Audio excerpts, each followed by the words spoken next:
Ngibingelele bazalwane egameni likaJesu. Haleluya. Baba umsibilo sokuchaziwe. Ngibingelele ivision holder, babishop, abafundisi bonke, ibandla lonke lingcwele likaJesu, praise and worship team, keyboard player, sanibingelele egameni likaJesu. Haleluya. Inkonzo yethu ke bangcwele i-live kubafundisi Ingisi. Haleluya. Yabona njengoba sila bayasibuka emakhaya abasemakhaya. Siyabingelela nakubo abasibukayo, ngabe usibuka ku YouTube, ngabe usibuka ku Facebook, ngabe usibuka ku TikTok, lana usithola la wena ungene khona uyasithola. Siyabingelela nakuwe emakhaya. Haleluya. Ngicela ukusimalibonga. Ingakho kubalekile ukuthi lesi sikhathi manje qaphela ukuthi wenzani mongekho, ngoba wenza kutshela ukuthi wedwa wena kanti usegcikeni. Haleluya. Angazi nje ukuthi wena uyabuka nje usekhanye uyabuka. Kunomuntu nje uphuza ikhofi, uphuza ikhokhi, uyabuka. Haleluya. Ngobheda uthi ngobheda ke lo. Haleluya. Ngabona kwasimabonga siyabingelela ngoba semakhaya egameni likaJesu. Cha samazina isikhombisa abangcwele ezilokugcina egameni likaJesu. Haleluya. Haleluya. Ngabona kwasimabonga. Ngingakayi nje ezwini enginikeze lona. Kunento bazalwane engiloko ikhula esizweni sakithi nakwizwekazi lakithi. Lena ethi babushandu, lena ethi siyeka okwethu isiko lethu sikhohliswa abelungu. iBhayibheli lafika nabelungu. Haleluya. Asisiqale ndawana. Haleluya. Ukuze silungise lowo mqondo abasebawudungile. Haleluya. Into nento ngiyabathanda abazalwane baseThesalonika, ngoba iThesalonika livuka nje uPaul wabaleka eKorinte bakunkonjane ezwa kuthiwa kuzingela amakholwa, wabaleka wayocasha eThesalonika. Mayefika eThesalonika wayeka lento yokushumayela, waqhubeka nokuthunga amatende. Haleluya. Uthi manje mayiqhubeka nokuthunga amatende kanti ushila uPetro emuva eKorinte. uPetro mayefika uthi uPetro aseke ngiyobona ubaba wami enkosini uPaul. Umayefika uPetro uthola uPaul ubhizi namatende. Uthi manje uPaul baba into eyenzeke eKorinte, ibandla laseKorinte selandile ngento owayishila. Yavuka lento uPaul ukuthi hayi man, nala kungenzeka kube yicebo likaNkulunkulu ukuthi ngize la ukuze abazalwane baseThesalonika nabo balithole ivangeli. Haleluya. Lakini baadaye wayithatha uPaul wasukuma wafika wayibutha. Nansi into engilandela lapho abazalwane baseThesalonika. Njalo uPaul mayeshumayela akhuluma ngezwi likaNkulunkulu, bebathi mase bamesemakhaya bahlola imibhalo. Ngoba kuyingozi bazalwane uma uzogcina ngokushunyayezwa imibhalo ungayihloli, ngoba izwe liyokubamba ngemibhalo.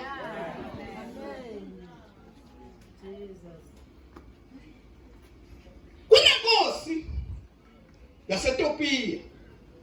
Haleluya. Ama-missionary angakafiki, ngoba phela cha ngifuna ukusiza abazalwane. Haleluya. Ama-missionary angakafiki ngoba lubalulekile ucwaningo. iBhayibheli lingakafiki, kufika ama-missionary enkosini yaseTopiya athi siza noNkulunkulu eza neBhayibheli. Ithi le nkosi uma ivula iBhayibheli ithi le nkosi hayi sinayo ethi uNkulunkulu, incwadi nje sinayo. Haleluya. Incwadi njengalo iphethe sina. Ngibambele musu ucwaninga ukuthi manje wathi mayehamba wangena endlini yakhe wabuya nama-scrolls. Haleluya. Agoqiwe wawandlala. Wathi mntu yabo nansi uNkulunkulu eAfrika wayekhona. Hayi bafana. uNkulunkulu eAfrika wayekhona. iBhayibheli lingakafiki uNkulunkulu khona.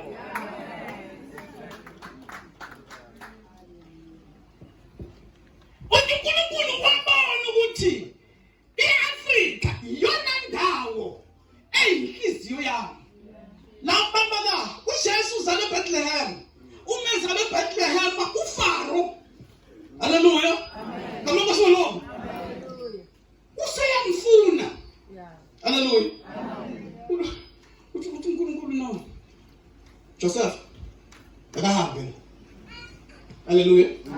Akangibeka kuphi? EGibhithe izinto ngakhulela khona. Hallelujah. Ngamanye kwayona leyo nto ekutshela ukuthi iAfrika iyakwazi ukugcina uJesu. Nakuba bafuna ukumbulala kwezinye indawo kodwa iAfrika iyakwazi ukumgcina. Awukawenze ucwaningo umntana sekhaya uzothola ukuthi iyona continent emkhonza kakhulu uNkulunkulu lelizwekazi. uNkulunkulu mningi eAfrika. Njengoba mningi kuningi ke futhi okufuna ukuduma umqondo yabantu. Hallelujah. Siyala. Luka 23. Verse 46. Ngcwele somandla sibaba sawe. Ngcwele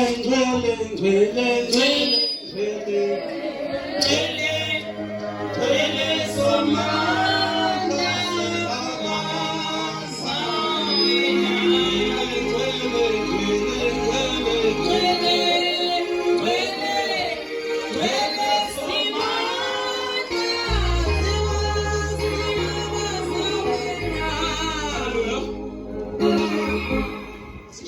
Sayfunda.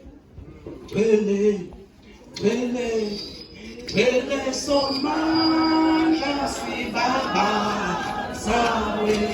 Ngcwele somandla sibaba sawe.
Luka 23 verse 46. Yes. uJesu wamemeza ngezwi elikhulu wathi, Baba, ezandleni zakho ngiyawubeka umoya wami. Eseshilo lokho wami. Hallelujah. Baba, ezandleni zakho ngiyawubeka umoya wami. Wabona kunezandla ayidinga umoya womuntu. Umsamo udinga umoya womuntu. Isiko lidinga umoya womuntu. Ngisho nesonto yawudinga umoya womuntu. Kwathi Jesu usifundisa into eyodwa ukuthi konke lokho akukwazi ukugcina umoya womuntu.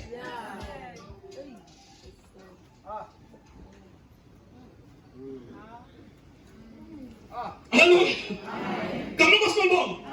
Hallelujah. Uyazi ukuthi nemali ingawugcina umoya womuntu. Yingakho Jesu athi, "Ithathani ingcebo yenu nibeke ezulwini, la kungeke kufike amasela khona." Isizathu yini? Ingoba inhliziyo yakho ilala kunengcebo yakho khona.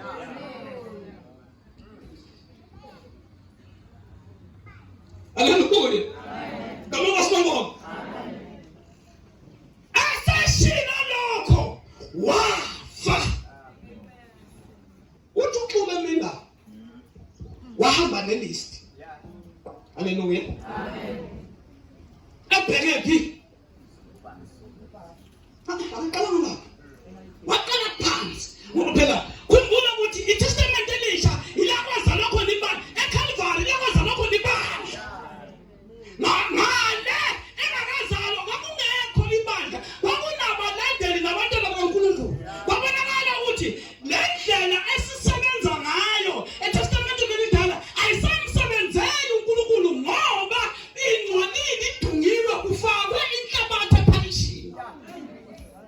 Ngakho ngihambe nanke manje ezosebenzela uNkulunkulu.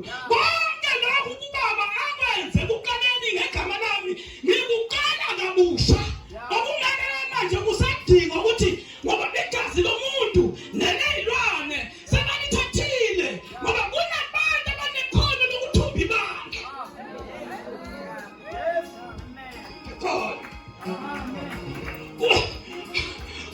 Makalena uthola nje kunento engasahambi kahle ebandleni kanti ibandla selithunjiwe. Kwenzakaleni?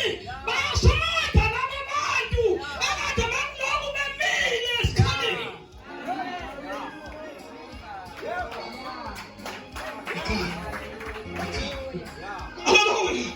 Kanti uma umile esikhaleni yazi ukuthi uthwele umphongolo kaNkulunkulu. Into ezokwenzeka bazokwenza ngayo yonke indlela ukuthi wena sesikhaleni usendleleni yabo bazama ukukususa uma ungalazi indaba zakho. Yoshiya phansi yonke le.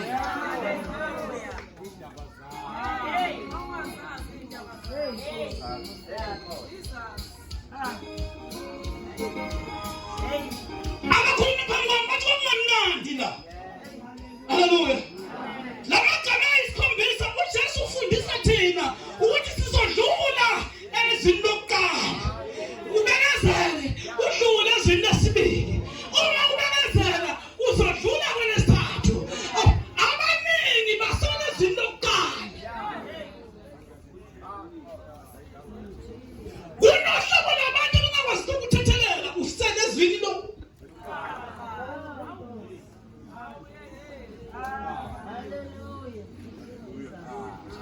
Ngokwenza benithi abazalwane kanti bahlala kanje uze esontweni akazama ngoba kunohlobo labo abantu bangcwele uma sivula umnyango wesonto kuza abantu abathathu. Kunabantu abeze esontweni, kunabantu abeze kumfundisi, kunabantu abeze kuJesu. Laba bantu abafani.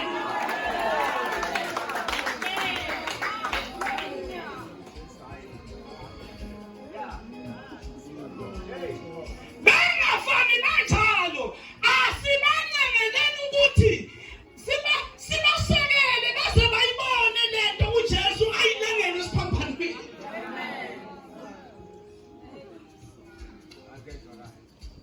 Asibekezeleleni bafowethu. Kuyabakala ngiyavuma kodwa asibekezeleni ngoba kunendoda eyalenga esiphambanweni. Ngenkathi ithi Baba ezandleni zakho ngiyawubeka umoya wami nabo bebabaliwe. Behlupha benjalo babaliwe. Bangezwa benjalo babaliwe. Bengahloniphi benjalo babaliwe. Bekudele kunjalo babaliwe.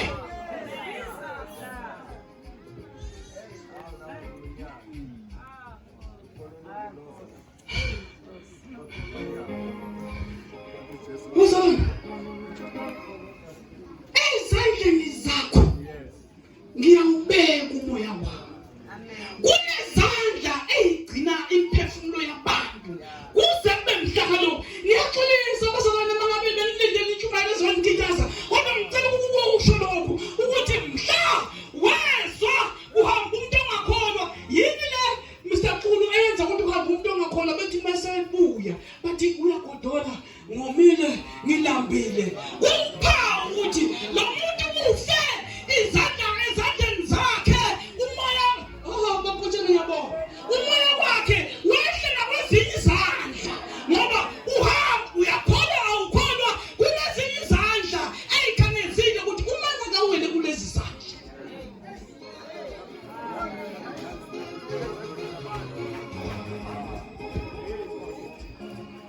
Kanti monga wena ezandleni ezilongo ubonela umndeni ngoba bayosebenzisa wena ukuqeda ngomndeni wakho. Yini na ezandleni zabo kunophela uyi-generation yakho uyisizukulwane sakho. Haleluya. Ngikaphendela kanjalo abathakathi esihlala abathakathi ngapha ngakithi abathi uma kunomndeni kwakho kube nethuna kulophelile. Haleluya. Kamu mfumo. La thuna. Lithi Bible uJesu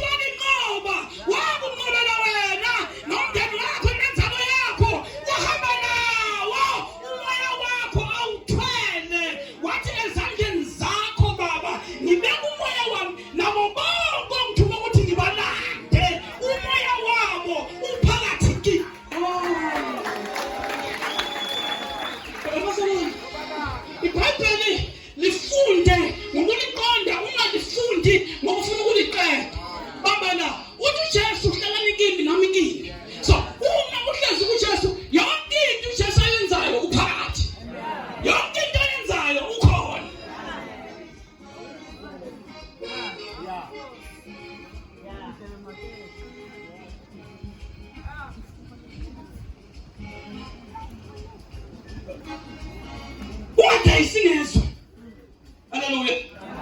Come on, some more. But yeah, let's have many times one. Bambojane, let's go to Chasu. Wadi kamulizwe, wadi tabula parati. Wala na wanda na bake, wala na wanda na beswe. Nenda sasa kamulizwe, wala kuanisa. Parati wabata na bangulu nezwe. Ngoba ana nafiki kwa kutovene.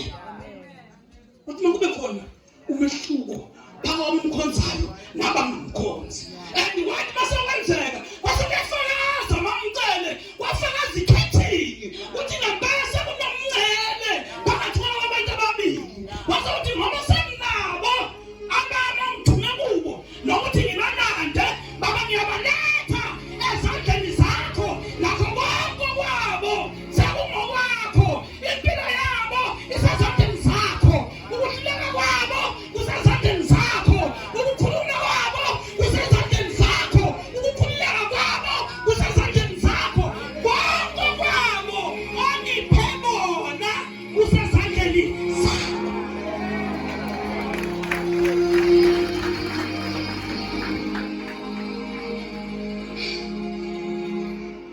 Ngiyakuthi bazalwane, uma ukuthi kunjalo uJesu wenze njalo zonke izinto ezisihlukumezayo, haleluya, bazabona abangcwele, zonke izinto ezisihlukumezayo awubuya ukukhala, awubuthatha lokho okukuhlulayo, haleluya, ukuthakathi ukufaka phakathi. Kade funda uHamakuwa uthi uJesu wayephakathi kwezelelesi. Ngoba bazalwane uJesu ugcina maphakathi. Haleluya.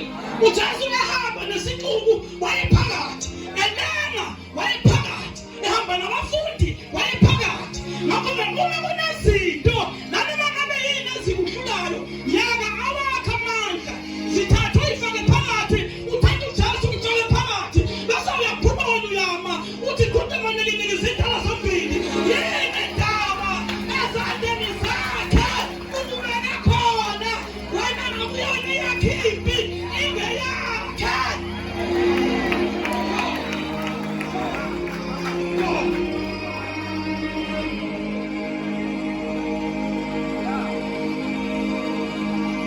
Ikitu unamandla amaningi, haleluya, haleluya, unamandla kaNkulunkulu lamandla ukunikeza ukuthi umkhonze, akakunikezelanga ukuthi ulwe, haleluya.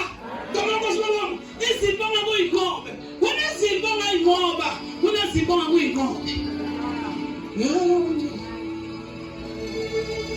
Ukulwa kukaningi, haleluya. Ukuthula uthi Nkosi endleleni yonke wena onginqobelayo. Yiphi le? Haleluya. Bazalwane, uma usuqonda ukuthi ezandleni zakhe ubekwe umoya wakho awukhathazeki. Haleluya. Haleluya. Haleluya. Kunabantu-ke umoya wabo ongekho ezandleni zikaNkulunkulu okuyisinyisana. Bazalwane, umoya womuntu uhlala ezandleni zikaNkulunkulu. uJesu washo lamazwi uthi ngapha ngehla kuphelele kufezile. Haleluya. So konke lokhu okuhlula umuntu nokuglaza umuntu nokwenza umuntu angakhonzi kahle ngikuqedile mina, ngiza nomuntu ngimsubmitha kuye.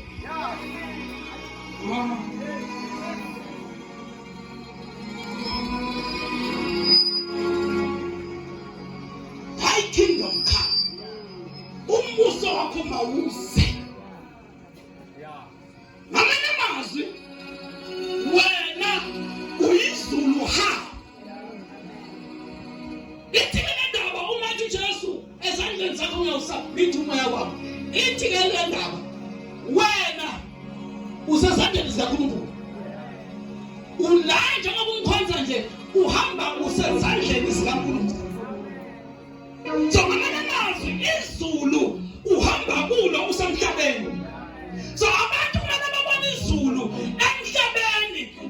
bafike kulo abalibona kithi.